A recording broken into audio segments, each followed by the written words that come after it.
the I Am. Oh, give thanks unto the I Am, for he is good, for his mercy endureth forever. Who can utter the mighty acts of the I Am? Who can show forth all his praise? Blessed are they that keep judgment, and he that doeth righteousness at all times. Remember me, O Yahuwah, with the favor that thou bearest unto thy people. O visit me with thy salvation, that I might see the good of thy chosen, that I might rejoice in the gladness of thy nation, that I might glory with thine inheritance. We have sinned with our fathers. We have committed iniquity. We have done wickedly.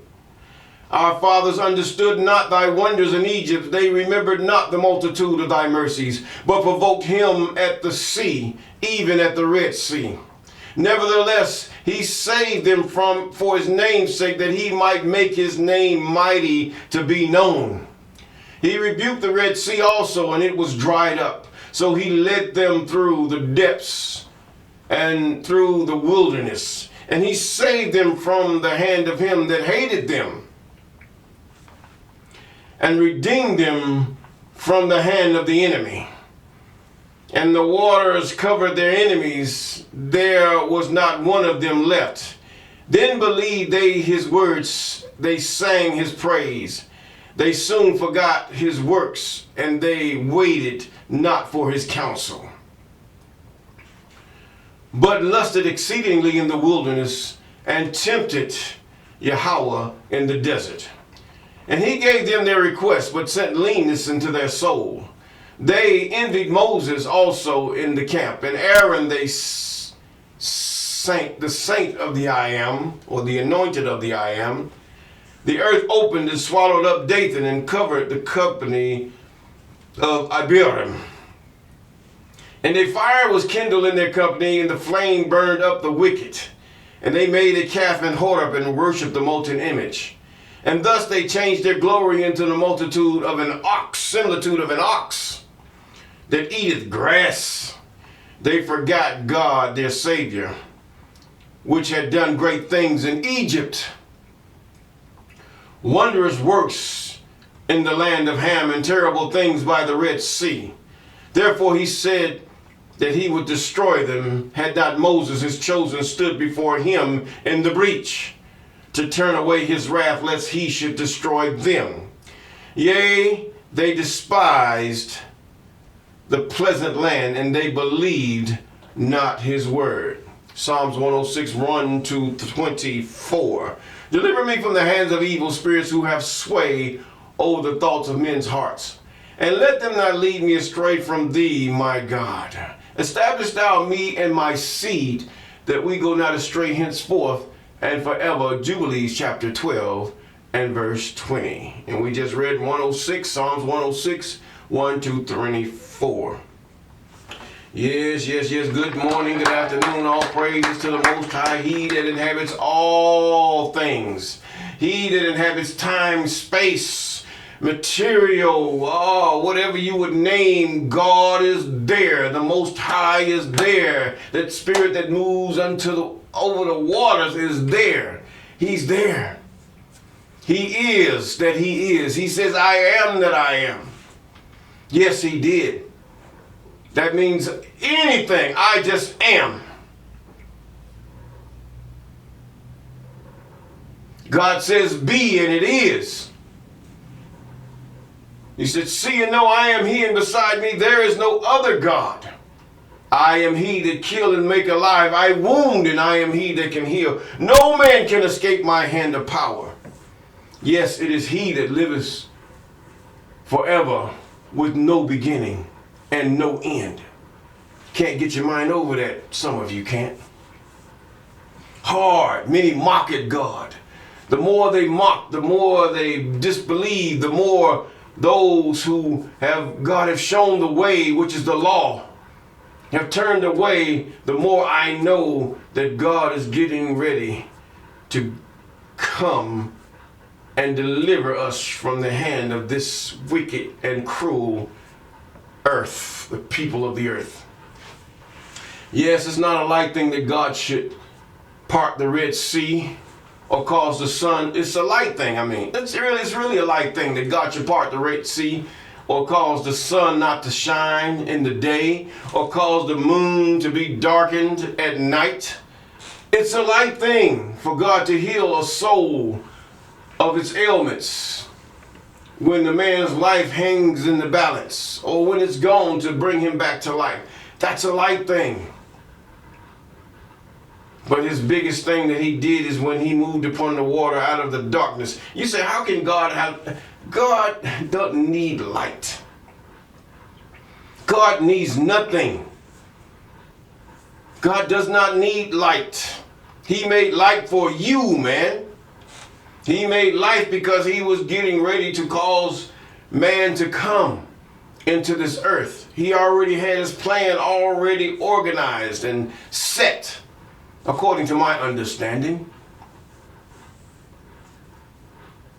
It wasn't no big feat for him to hang the stars in outer space and the moon to know its orbit and the earth to inhabit, to be the habitation of his finite creation. Think about it. But yet, we can see all the miracles of God, whether it was done to us or whether we behold it in the skies and in the earth and in the sea, and we still put God on the back burner. For the first commandment, thou shalt have no other gods before me, is where the majority of men and mankind then and now fail. Yes, and we're in the book of First Chronicles. Yes, it deals with a lot of genealogies. Yes. And we thank God. And also, we praise the Most High for you who have been with us since the beginning, and those of you that have been with us days and about. And we thank God for those of you that have just subscribed, and those of you who are about to subscribe, and those of you who just looked around and viewing. Yes, we're calling those things as though they are not as though they are. Yes, you're welcome, Mr. Clay. I'm Mr. Clay. And yes, First Kings. First Kings, and we're also in chapter 4. Yes, chapter 4. Yes, not First King. I'm sorry. First Chronicles, chapter 4. Kings was a good book. For me, it was. It was a good book. First Chronicles, chapter 4. It mostly deals with the... In chapter 3, we dealt with most of the genealogy of Judah. Now we have the genealogy of another one of, or should I say, 4. This is the genealogy of Judah, and I think we skipped a chapter. Let me make sure. Okay, chapter 3 was the genealogy of David. All right. Let me remember. I had some things happen where my mind had taken me another way last night, but either way, the genealogy of David. Yes, and now we go to Judah. Yes, even Judah. So that be Chronicles chapter 4. And it reads, the sons of Judah, Pharez, Harzan, Carmi, and Hur, and Shobal. These are the sons of Judah. Judah, if you read it in the book of Jasher, you find out Judah was a very, great man of war. This guy slew him by the hundreds, even thousands. Judah would holler and it would pierce the ears of certain men. See, a lot of things they don't tell, the supernatural things that God did, that today would not happen. It just would not happen because of what? Most of the people of the Most High are in unbelief, or they do not have any confidence in God, period. And that's the way God would have it. For those who would have confidence in the Most High, he would show himself strong in. Not for your own praise and your adoration, but for his. Even your own death is God's praise. Yes, mine and yours. If we die in those things that are right before the Most High. And it says in verse 2, and Reiah, the son of Shobal, begat Jahath, and Jahath begot Ahumai and Lahad. And these are the families of the Zorathites. So the Zorathites were of the children of Judah. And these were the fathers of Etam, Jezreel, Ishma, Adbash, and the name of their sister was Hazelponi. Hazelponi, yes. And Penuel, the father of Gedor, and Ezer, the father of Husha. And these are the sons of the firstborn of Ephratah, the father of Bethlehem. Bethlehem, yes, Ephratah. See, when he says Ephratah, that's a man. Bethlehem, Ephratah. Bethlehem, what? Of Ephratah, where Ephratah lived. Bethlehem, Ephratah. And Ashur, the father of Tekoa, had two wives. Tekoa was one of the prophets. Yes, he was one of the prophets. That's where one of the prophets had come from. And Helah and Nara. And Nara bare him Ahuzim and Hepha and Timni and Hashatari. Ha'ashatari. Oh, I don't want to mess these names up, but it is as it is. These are the sons of Nara. And the sons of Helah were Zereth and Jazor. It would be Yezor. And Ethan and Cause begot Anab and Zobeba, the families of Arthael, and the sons of Haram. See, they would rather change these names to what would suit maybe a European or some type of European mindset, but it wouldn't be feasible. It would be too much work. So they left it as it is. Thank the Most High, yes, for that.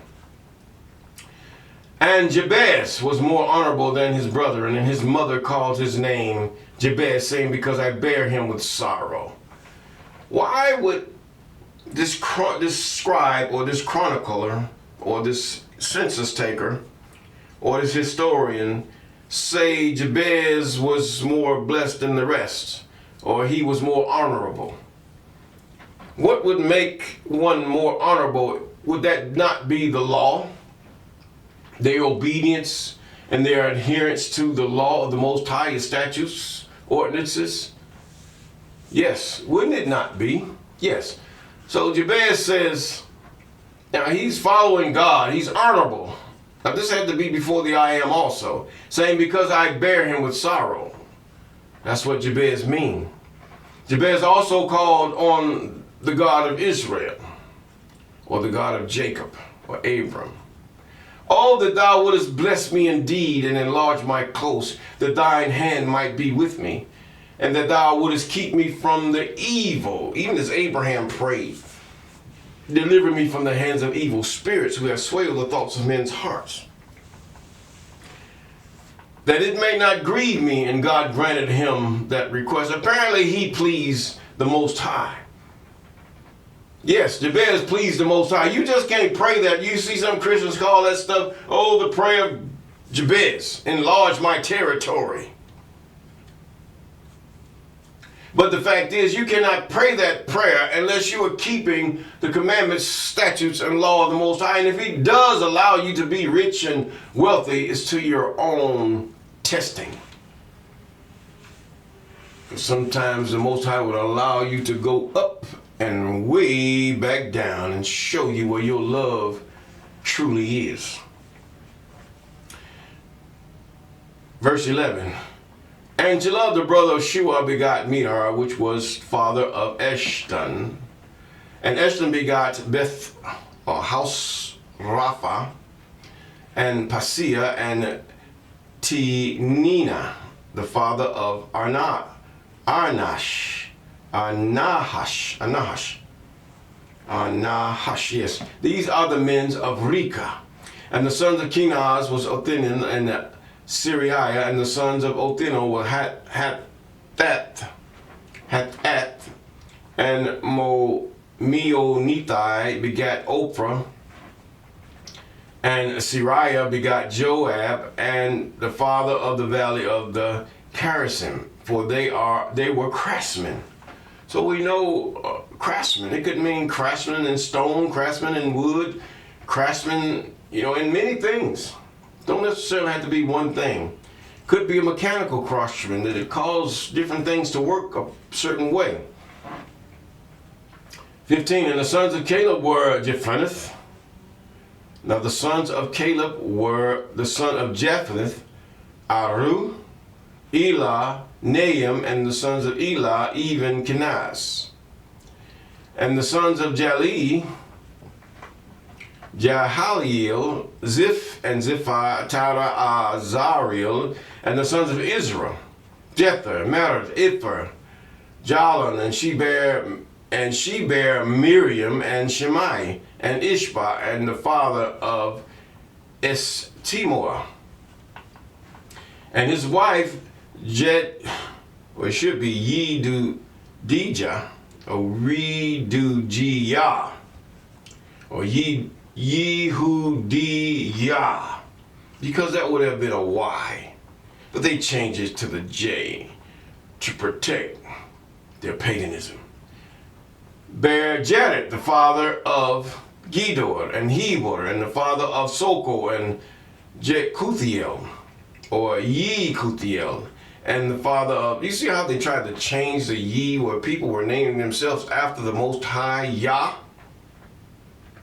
Whether they said Ye, Yah, or whatever, they would put that Y in there, or that Y sound in there. But yet, the heathen, or the colonizer, or those who had something to do with this, as soon as they found out the J and pronounced it as a J, which was a Y, it doesn't sound like a J, and they put it to J. They changed the name to show ownership. Okay. Eber, the father of Soko, and Yekuthiel, and the father of Zanoah, and these are the sons of Bithiah, the daughter of Pharaoh. Bithia, yeah, you call it Bithia, you call it that way. The daughter of Pharaoh, which married Took. And the sons of his wife were Hodiah, the sons of his wife was Hodiah, sister of Nahum, the father of Keilah, and Garamite, and Estimo, and the Mahathite. And the sons of Shimon were Ammon, and Rinah, and Behanan, and Tilon, and the sons of Ishi were Cheleth and Bezolheth.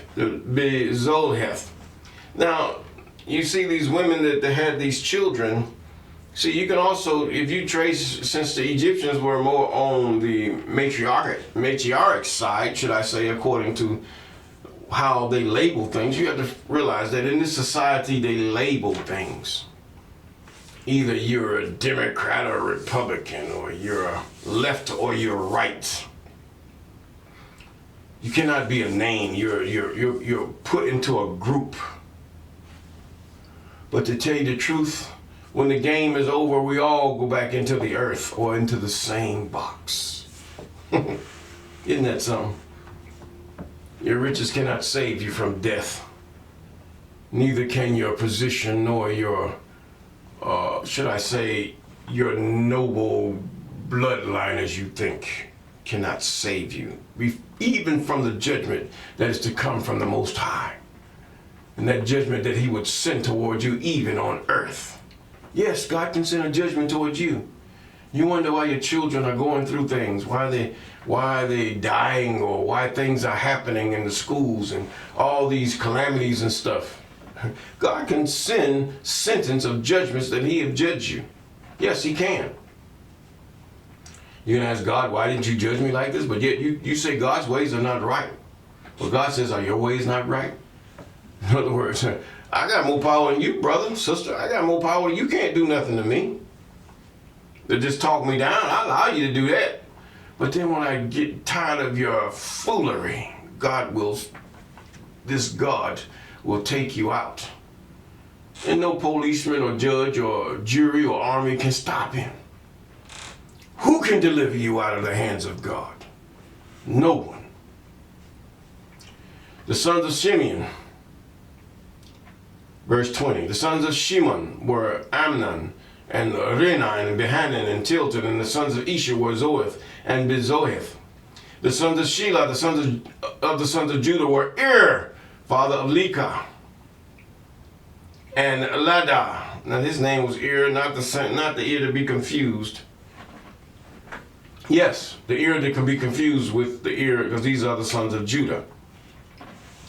The father of Lekah, Ladah, or either he was named after ear, the one that God killed, because he would not bear children with the wife that was given him. And Ladah, the father of Marisha, and the families of the house of them that wrought fine linen of the house of Asheba. See, man, you have to be careful how you deal. You have to think. I know we say that copulation is pleasurable. Young man, listen. Older man, listen. Yeah, pleasurable. And the women, God had blessed them even amongst the animals to appeal to their likeness. Yes, to appeal. And so we want to walk. He's given us an ability to walk by sight, and that thing excites us just by the sight of the opposite gender. But the fact is that you have to think there's a seed that come out of you that you've given life to.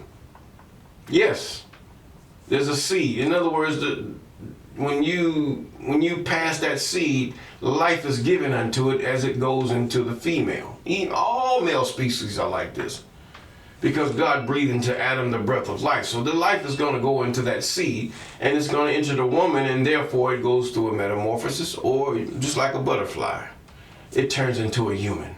Because all she has is DNA and a lump of flesh. The DNA is there that the baby might live and grow. And it takes a part of her and a part of you. Yes, it does that. But the fact is that you have to be careful. If you're a man of stature, if you're a man of status, be careful of the woman you allow to be impregnated by the seed that you give her, because she's bearing this child for you, that your name might run on. This is what it is. And she is the first teacher, and she can ruin your children, or she can bless your children to become that which is honorable, along with yourself. And let us continue. We're in verse 20. And the sons of Shimon were Ammon, Rena, and Behanan, and Tilton, and the sons of Ashi were Zoheth and Ben-Zoheth. And the sons of Shelah, verse 21, of Judah were the father of Lekah, Laadah, the father of Marisha, and the families of the house of them that wrought fine linen of the house of Asheba. Fine linen. So you're saying that Israel had parts where they had textile makers, they had carpenters, they had metalsmiths. These black folks had some technology, didn't they? Oh, but we're not like that. If you leave it up to the ones that were made the head, and we were made the tail. And yet they also used these same people when they brought them over here into this land we call the U.S. of A. and other lands to do those things they already knew that they were doing in their home, in the land of their sojourn. Yes. Now, and Joachim, the men of Chozeba, and Joash, and Saraph, who had dominion in Moab, and Jeshubilim, and these are the ancient things. And these were the potters, and those that dwelt among the plants and hedges, and they dwelt with the king for his work. And the sons of Shimeon and Nemuel, and Jamin, and Jarab, and Zerah, and Shahul, and Shalom, his son, and Misam, the son of Mishma, his son, and the sons of Mishma, Halud, his sons of Zekur, his son of Shimi, and his son, and Shimi had 16 sons and 6 daughters. He was blessed. And his brethren had not many children, so he was blessed even more. 16 sons, that's 16 people to plow the field that you can trust, that you can leave your things to and die a peaceful death if you have accumulated much. Yes, 6 daughters to give unto his brethren, to say, be fruitful and multiply, increase his family. Yes, women have a very important role, because they are the ones that carry the seed of the man and cultivate that seed into another human being. Yes.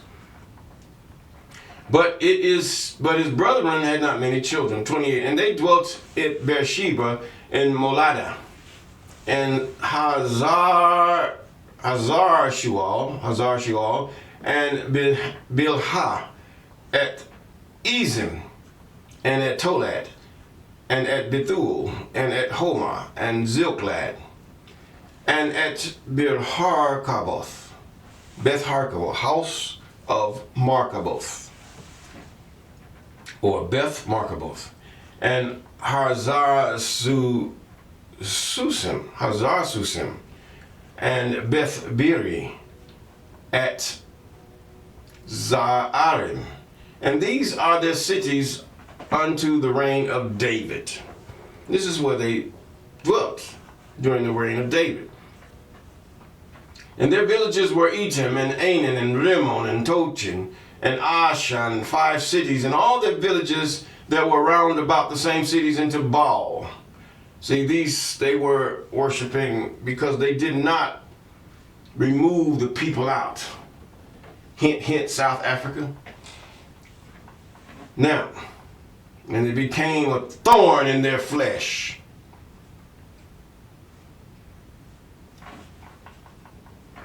A thorn in their mind. A thorn to their livelihood and their prosperity. Yes, South Africa, I do have something to say about you. You've allowed a people to rise up that were just generally a thorn. Until you remove them, they will always be a thorn unto you. And your people will never prosper in the way that they should. When you allow these people to rule over you and to take all that you've had, and you did not take it back when God gave it to you. But that was apartheid. We came back and they had all. Don't start that. God give you that land. And if you really trusted God and you really knew who the Most High is, would not he have caused these people to lose that which they have, and he would cause them to cower down and flee away? But you did not trust God. No, you did not. Now the thorn is in your side and it's sticking deeply, and it's hard for you to pull it out. Now, and their villages was round about the cities. These are their inhabitants and their genealogies. And Meshobab and Jamelech and Josiah and the sons of Amaziah and Joel and Jehu, the sons of Jishbah, the sons of Sariah, the sons of Asiel and Eloniah and Jekubah and Jeshoiah and Asaiah and Adiel and Jesmiel and Benaiah and Zizah and the sons of Sephi and Alon, the sons of Jediah and the sons of Shimri and the sons of Shemaiah.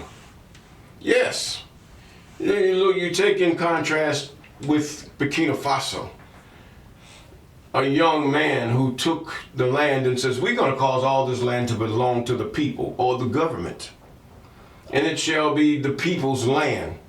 In other words, the government shall own, and nobody can buy it. If you do lease this land, the most you can lease it for is 99 years and you're out of here. Or either at a certain lease. It's not your land. No. He did that because he knows the cunning of the thorn that's in the flesh or inside of our South Africa. We all have thorns in many lands. We have thorns. We've allowed this to happen, and not an opportunity to take advantage of taking your lands back. Now, Eloniah and Jekubah, and 37. And these are the sons of Shiphi, and the sons of Alian, and the sons of Jediah, and the sons of Shimri, and the sons of Shemaiah. And these mentioned by their names were princes and their families, and the house of their fathers increased greatly.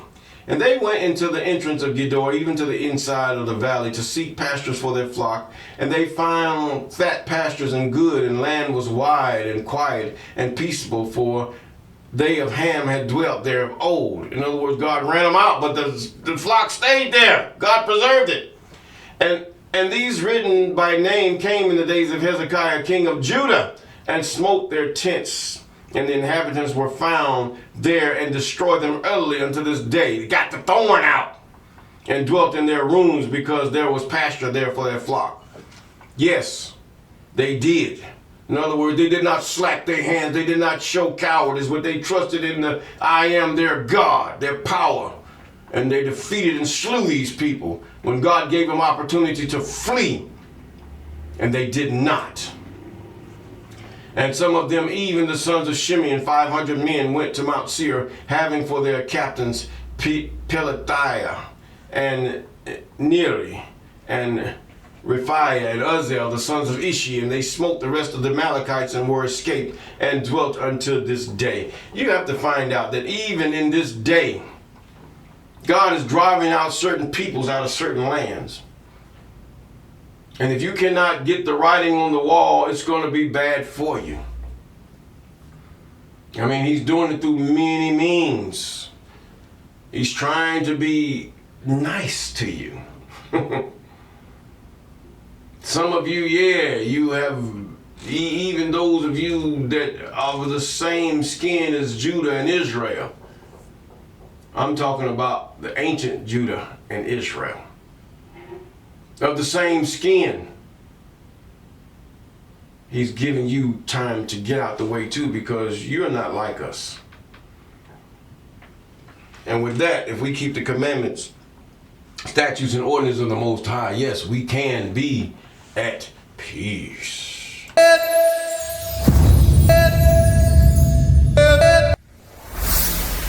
Walk with me.